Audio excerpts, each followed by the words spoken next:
What's up guys? Ito naman na yung tinatawag natin na pagkakita ko sa inyo guys. So epoxy all purpose. Pwede siyang gamitin sa mga PVC, bubong, sa mga alulod. Pwede rin to guys. Yan tinatawag natin na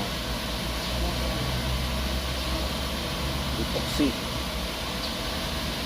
I-mix nyo lang to guys. A and B.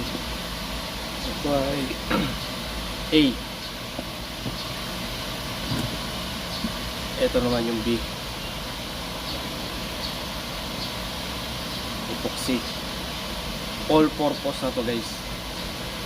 Ayan o. Epoxy all purpose. Ayan guys. Thank you for watching and God bless you all sa ating lahat.